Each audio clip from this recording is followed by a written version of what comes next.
life, I've loved space, the adventure and mystery of it.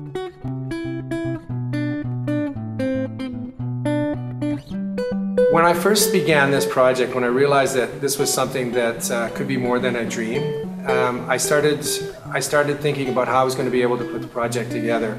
And first of all, I realized I couldn't do it alone. I needed somebody to help me on the journey. I thought it was a very fascinating concept, something that I was really intrigued by. I have been an artist who works in the schools for about 15 years now, and not felt that I've effectively ever gone into a high school with a true integrated project. She took her time to answer me, and I really respected the fact that she wasn't starry-eyed about working with the Canadian Space Agency. And she called me back and she said, "You know what? I'd be really interested in doing this." And that's really the genesis of this whole thing, in terms of getting the actual book project going. In order to accurately write the grant that we needed to write to secure funding for this project, we needed to do a lot of research. We needed to write the grant actually from a scientific place rather than from an artistic place. And so in order to sound like we knew what we were talking about, we had to research a lot. So actually Ross and I read a lot of books about space travel, and I was fortunate enough to go down to Houston and actually get to see the Johnson Space Center and walk around it and kind of get an idea for it, and meet and talk with some of the people that were there. It was the ability to work collaboratively with Samantha that allowed me to do this. Samantha's experience in terms of producing other projects really opened my eyes in terms of how to put all of the pieces together.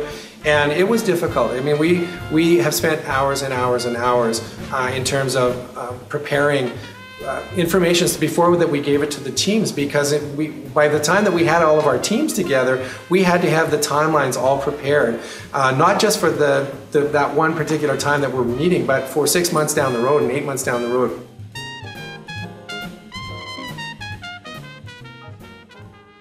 Choosing the creative team was probably the most difficult and the most important part of our process in getting this project to completion.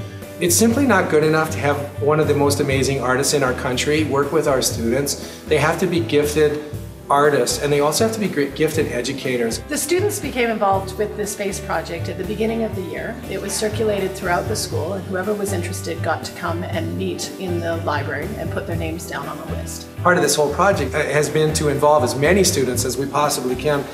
And what I found very fascinating about the selection process was that we didn't decide where the students were going to go. The students decided where they were going to go. So if they wanted to be a composer, they were a composer. And if they wanted to be a visual artist, they were a visual artist. Everybody has done a great job because they chose where they wanted to be on the teams. And that was part of the magic that made this project so successful. What inspired me to become part of this was the fact that it was about space. It's always been very interesting to me. And when this project came out, I was very interested in it. What initially inspired me to be part of the project was when we were sitting in band class and Mr. McIntyre was explaining the project to us and what he wanted to do and where he wanted to go with it. And it sounded just really, really interesting. And so the more he talked about it, the more he kind of sold everyone on it. I found out about the project, but I was late. And I was like, in my heart though, I was like, I need to go after that. And so I went down to the band room and Mr. Mac was there, and it was about, I think, 2 weeks in. And I shook his hand and I'm like, even if I can just sit in the room, I want to be on this project. Oh, well, on the first day when we got together, we had this big piece of paper and we started listing off different ideas because we had no idea where we wanted this story to go. We would all meet up in the library, and then we would branch off and we'd do all our research in our separate little areas. But then, like, at the end of the day, when we would come back and kind of compile all our results and, you know, share exactly what was all done, it really had that feel of sort of like unity in it, that it was, you know, it's all going to go into the same book. And it was going to look really good, like, next to, you know, the next group's research. So overall, it did have a really unifying sense to it. It started with Dr. Thirsk coming to Lord Beaverbrook. I was one of the teachers involved with bringing Dr. Thirsk here in the first place. And so when Mr. McIntyre had this great idea involving this storybook, he thought to include Bob Hicks and myself.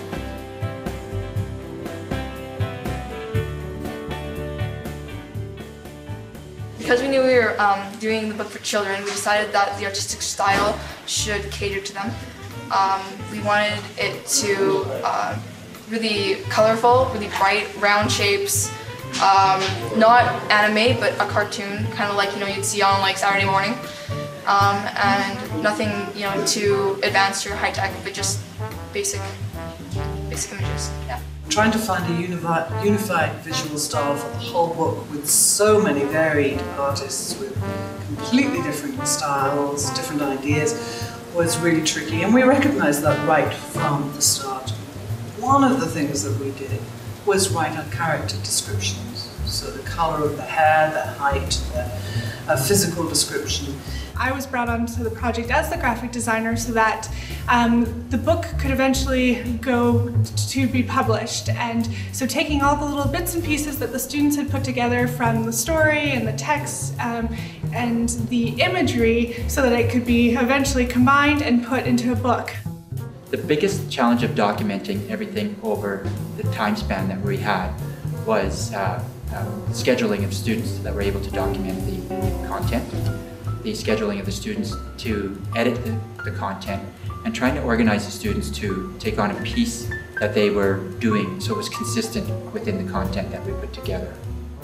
Definitely the challenging part was the fact that all processes essentially started at the same time. So all the groups got together at once, and we were to start doing art and music and storytelling all from the same beginning point, trying to get as much input from the students as possible.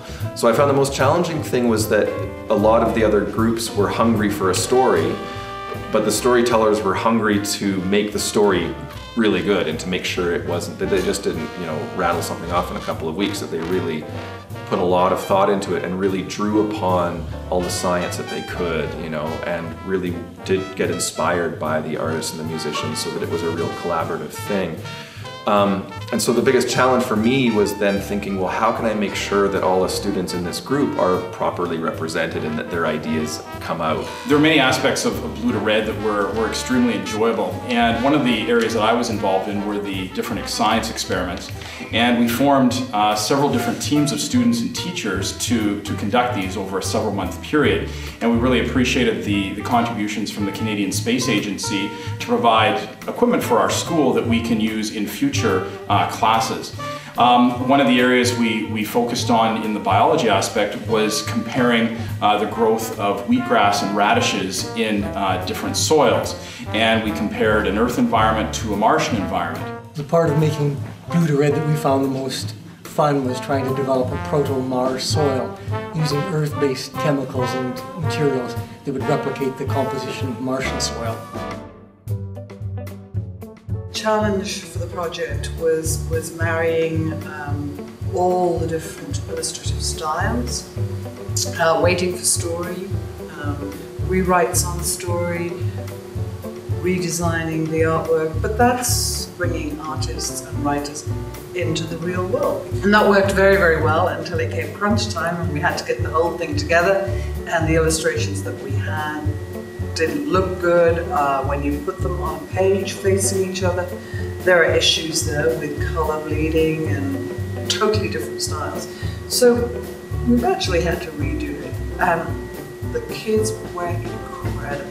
The sheer amount of involvement of so many people in so many different disciplines, because that goes from not only the artists and the academics and the teachers, but also to the people in the community who've been involved in levels of government, and from a technical level, you know, the amount of work that people like Monroe and Claire have done, and Gordon and Josh from the more technical end, which is so vital to make a creative project actually have fruit that is professional. And so to see all those elements come together, and then also just the sheer, you know, the age demographic, you know, the mixture of having the high school students, but then the young kids, you know, coming in at certain parts of the process and giving their feedback, and then, you know, the mentors and teachers, and it's just, it has a more of a sense of a kind of community project than I think anything I've ever done before.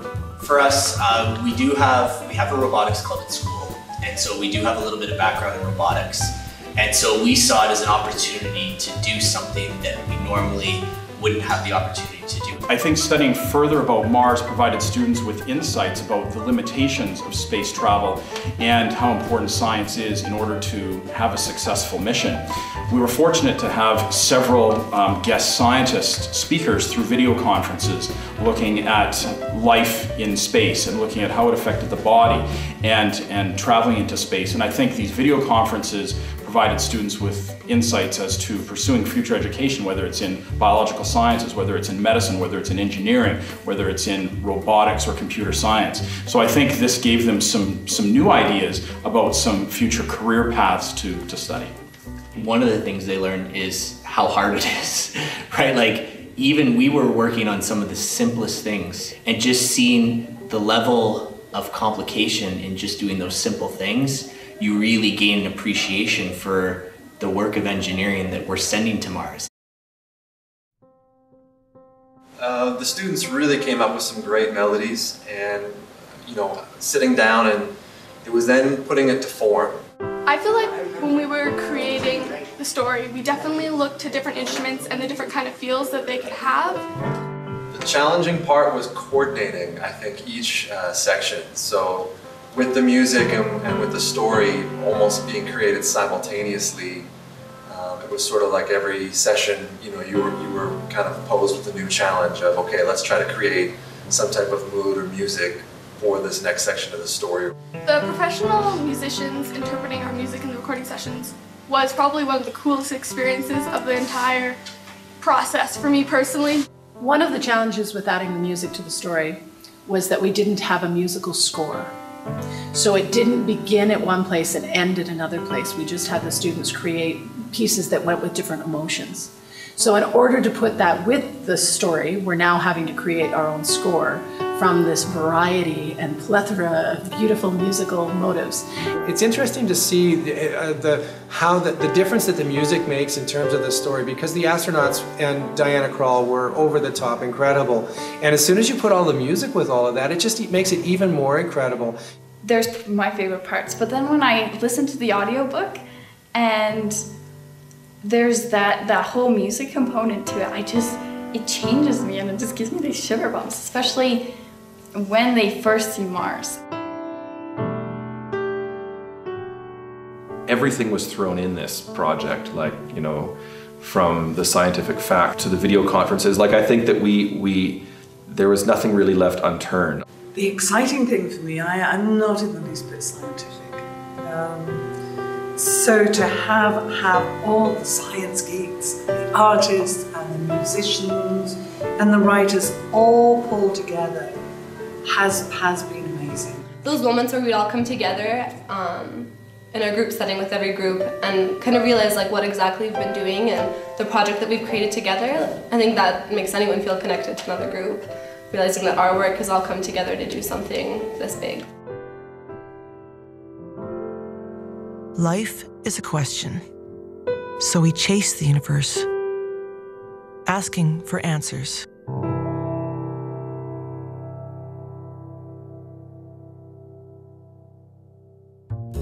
I think being part of this project really inspired me to do greater things, and it really showed me how to work together in a team efficiently and how to get this massive amount of work done. And I was thinking about going into 3D animation after high school, but now that I was part of this amazing team, I'm thinking about going into video editing and maybe going to Hollywood. I think the skills that the students will gain from this process that will definitely be taken forth into their future careers is understanding time management, working with a huge amount of resources to document the information. And of course, once you've got it, you've got to put it together, the editing end of it. In the end, if they look at a career in videoing, cinematography, along that line, it's just the understanding that it just doesn't come together in 10 minutes. It is a huge process. It really helped me understand what it takes and how much work and the level of magnitude that you need to put in just to a documentary of this size, only 15 minutes. It helped me also to bond with teammates, and also showed me the importance of really just working with the programs through all the frustrations, through all the good times, the bad. And it helped me meet people that have done this for years, and I really appreciate what they do now. And and I really appreciate all the help that we got from all the teachers, the mentors, and friends.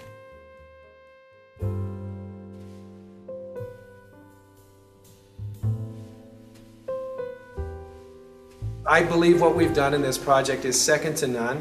Other school boards can learn a lot from this project in terms of multidisciplinary and cross-curricular work that was done, including the arts and science and math and whatever else it takes to make something out of this world and something that goes beyond the four walls of being in a school, and something that is going to change our world. My ultimate hope for this project, as far as a legacy for educators, is to inspire educators to do something like this, to truly marry the arts to the curriculum, to understand that when you do that, you create an environment that's engaging and inspiring and amazing for learners. And not just children and not students, but learners of any age, and that we should never stop doing that. So that's my hope for this project, is that as it continues on, educators will be inspired to try and create situations like this for their students. I think that the impact of From Blue to Red for students will be, hopefully, first of all, that it will excite them about travel and exploration in their own life. That doesn't have to be in space. That could be just in their career or in just trying to see more of the world. As a legacy for children, I hope this project continues to go on and on and on. It's something that I believe is timeless, and as an educator, I think that's the greatest goal that we have, is that we can produce something that inspires children, allows them to critically think, and motivates them to perhaps pursue something that they may not have discovered to a certain point in their life. I'm hoping that perhaps one day when I'm 60 or 70 or 80 years old, that a student will approach Samantha and I and say, you know, I remember your book when I was in grade 3 and grade 4, and I'm now a Canadian astronaut.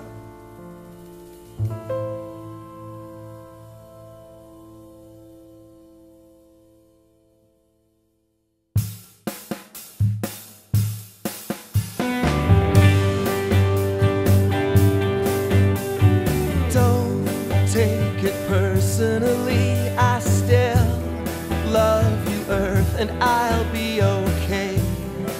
I just need to get away.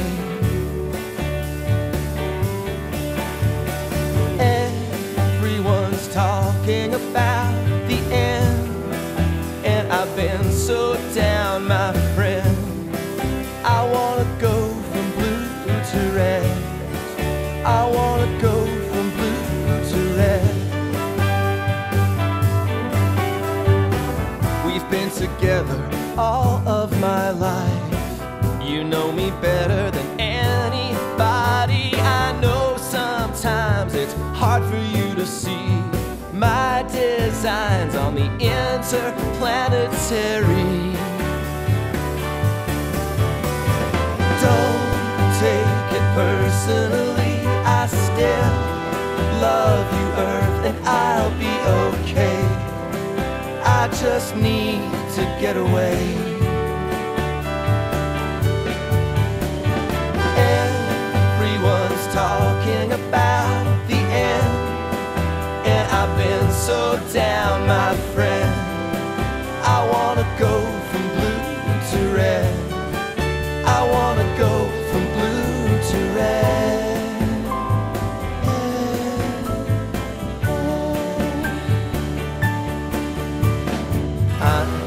Checking the engines, I'm filling up with oxygen. Silly humans expanding their horizons. When I'm looking in infinity's face, I'll do some thinking, then come back better. You wouldn't be blamed for thinking something was wrong, but this will only make our relationship stronger. Don't take it personally, I still love you, Earth, and I'll be okay. I just need to get away.